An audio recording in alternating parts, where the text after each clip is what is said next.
اگر کسی انسان کو دنیا میں کوئی عزت ملتی ہے، اللہ تعالیٰ اسے مال و دولت سے نوازتا ہے،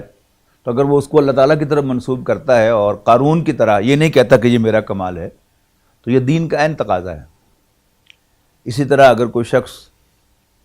اللہ تعالیٰ کی طرف سے تنگ دستی سے نوازا جاتا ہے اور اس کو پریشانیاں فیس کرنی پڑتی ہیں،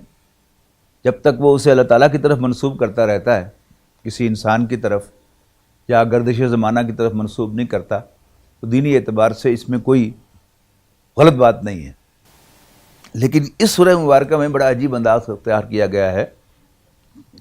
فرمایا فَأَمَّا الْإِنسَانُ إِذَا مَا ابْتَلَاهُ رَبُّهُ، کہ انسان بڑا عجیب ہے کہ جب اس کا رب اس کو آزماتا ہے، فَأَكْرَمَهُ وَنَعَّمَهُ، اور اس کے لیے اس کو عزت سے نوازتا ہے، عزت دیتا ہے اور نعمتوں سے نوازتا ہے۔ فَيَقُولُ رَبِّي أَكْرَمَنِ، تو کہتا ہے میرے رب نے مجھے عزت دی۔ اور اس کے برعکس وَأَمَّا إِذَا مَا ابْتَلَاهُ رَبُّهُ وَأَمَّا إِذَا مَا ابْتَلَاهُ، اس کے برعکس جب وہی اس کا رب اس کو آزماتا ہے، وَقَدَرَ عَلَيْهِ رِزْقُهُ، اور اس پر اس کا رزق تنگ ہو جاتا ہے، فَيَقُولُ رَبِّي أَهَانَنِ، تو کہتا ہے میرے رب نے مجھے میری توہین کی، میری اہانت کی، مجھے ذلیل کر دیا۔ اس کے بعد فرمایا کلا، نو وے، یعنی نہ تو دنیا کی عزت کوئی عزت ہے اور نہ دنیا کی ذلت کوئی ذلت ہے۔ اللہ تعالیٰ کسی کو دے کر آزماتا ہے، کسی سے لے کر آزماتا ہے۔ جیسے کسی بھی مووی میں یا کسی ڈرامے میں فلم کا ڈائریکٹر جو ہے وہ مختلف ایکٹرز کو کچھ کردار دیتا ہے، اور دیکھنے والوں کو کوئی کردار جو ہے وہ بڑا قابل رحم نظر آ رہا ہو، لیکن اس ایکٹر کے لیے وہ اہم نہیں ہے۔ اس کے لیے اصل اہمیت کی چیز یہ ہے کہ اس کو اس کے اگینسٹ کس چیز سے نوازا جاتا ہے۔ عین ممکن ہے کہ کوئی ایکٹر پٹ رہا ہو، پس رہا ہو اور طرح طرح کے مصائب و آلام سے دوچار ہو رہا ہو مووی کے اندر، لیکن اس کے بعد اس کو جو ریکمپنسیشن ملنے والی ہو وہ $1,000,000 میں ہو، تو اصل ایکٹر کے لیے اصل چیز کیا ہے کہ اس کو ریوارڈ کتنا ملتا ہے اس پر۔ اینڈ وائس ورسا، کسی ایکٹر کو کسی تخت پر بٹھایا گیا ہو، بادشاہ بنایا گیا ہو، اس کے سر پہ تاج رکھا گیا ہو، لیکن اس کو کوئی معمولی ویج ملے یا وہ بھی اچھے طریقے سے اس نے ادا نہ کیا ہو تو اس کو کچھ بھی نہ ملے، تو پھر اس کا وہ تاج، اس کا وہ تخت، اس کی وہ پوشاک وہ کسی کام کی نہیں ہے۔ تو یہ دنیا دارالامتحان ہے۔ اللہ تعالیٰ نے ہم میں سے ہر شخص کو اس دنیا میں ایک کردار دے کر بھیجا ہے اور تقاضا کیا ہے کہ اس کردار کو میری مرضی کے مطابق ادا کر کے دکھاؤ۔ کسی کو تنگ دست بنایا ہے، کسی کو صاحب ثروت بنایا ہے، کسی کو طاقت اور عزت و سطوت سے نوازا ہے، تو کسی کو مظلوم حالات میں پیدا کیا ہے۔ تو یہ اس کے لیے بھی امتحان ہے اور اس کے لیے بھی امتحان ہے۔ جس کو اللہ تعالیٰ نے مال دیا ہے اس کا امتحان ہے کہ وہ مال کو اللہ تعالیٰ کی خوشنودی کے لیے استعمال کرتا ہے اور اس مال کو اپنی عاقبت بنانے کے لیے اللہ تعالیٰ کی مرضی کے مطابق خرچ کرتا ہے، یا اس مال سے وہ اللہ تعالیٰ کی ناراضگی خریدتا ہے۔ یعنی ہر چیز مال سے خریدی جاتی ہے، تو اخروی اعتبار سے اللہ تعالیٰ کی رضا بھی اس مال سے خریدی جا سکتی ہے اور اس مال سے اللہ تعالیٰ کی ناراضگی بھی خریدی جا سکتی ہے۔ اسی طرح کوئی تنگ دست انسان ہے، مظلوم انسان ہے، پہلا کام کیا ہے کہ وہ اسے اللہ تعالیٰ کی طرف منسوب کرے کہ یہ سب کچھ یہ کسی حادثے کے نتیجے میں مجھے پیش نہیں آ رہا، یہ اللہ تعالیٰ نے میرے لیے ایسے ہی لکھا تھا، لہذا میں اس کو فیس کر کے رہوں گا۔ اور دوسری بات، اس سے مجھے نکالنے والا بھی اللہ تعالیٰ ہے۔ اور پھر یہ سٹیپس ہیں، انسان اپنی ذہنی سطح کے مطابق ایک لیول پہ سوچے گا، پھر ایک اس سے زیادہ اونچی سطح کا آدمی اس سے اگلے لیول پر سوچے گا، اس سے زیادہ اونچی سطح کا آدمی ایک تیسرے لیول پہ سوچے گا. جو منیمم ریکوائرمنٹ ہے وہ کیا ہے کہ انسان سمجھے کہ یہ اللہ تعالیٰ کی طرف سے ہے. کچھ بھی ہو جائے انا للہ و انا الیہ راجعون، ہم اللہ کے ہیں،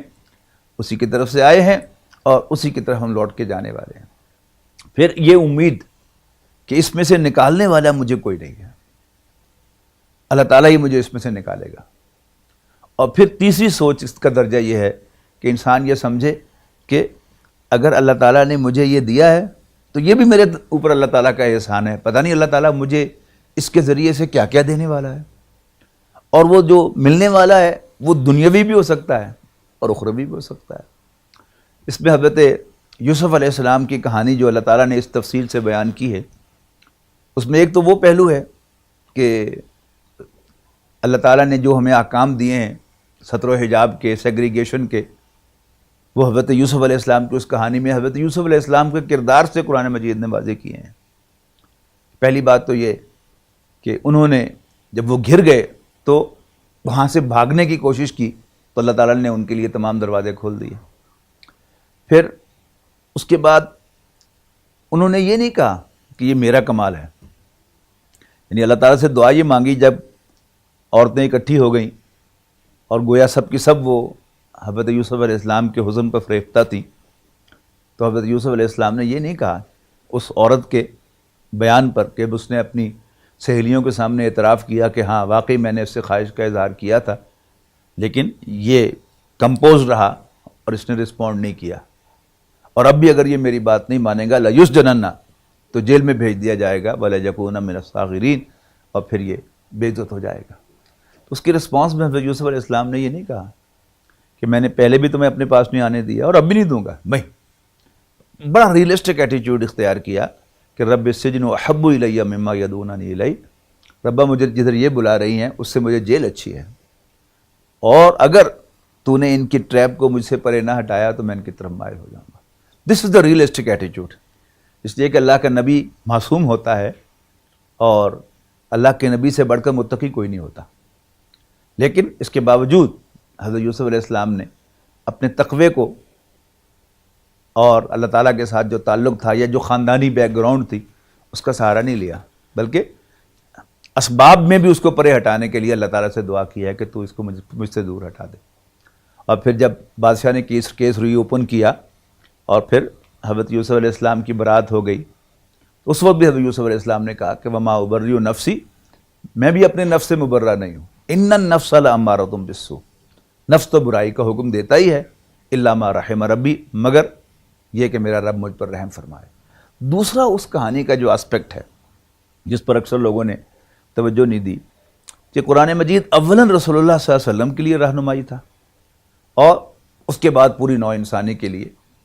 اہل ایمان کے لیے رہنمائی تھا. حضرت نبی اکرم صلی اللہ علیہ وسلم کو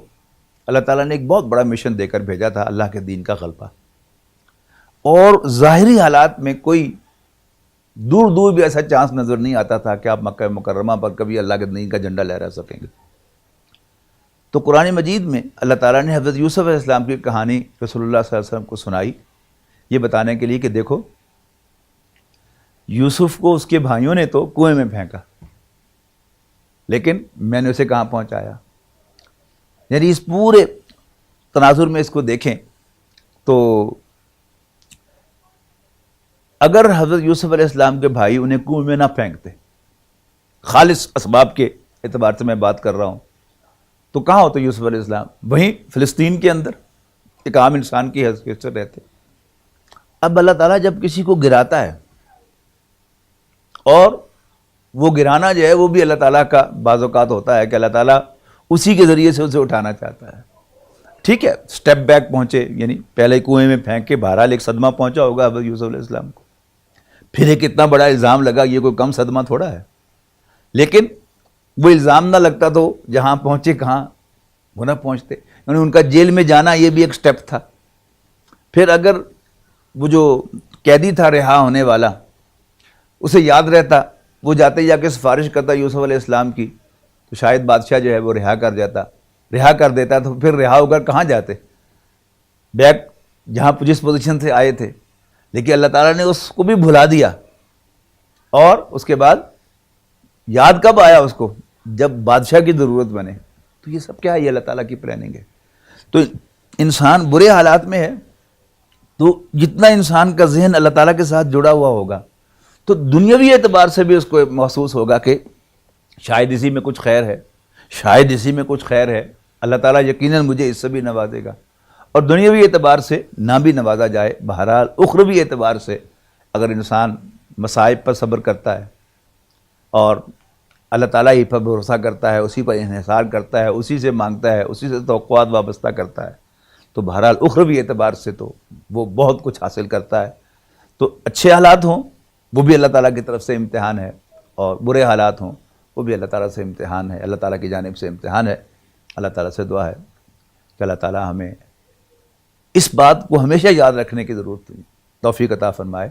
کہ یہ زندگی امتحان ہے. کلزم ہستی سے تو ابرا ہے مانند حباب، اس زیاں خانے میں تیرا امتحان ہے زندگی. آخر دعوانا ان الحمدللہ رب العالمین.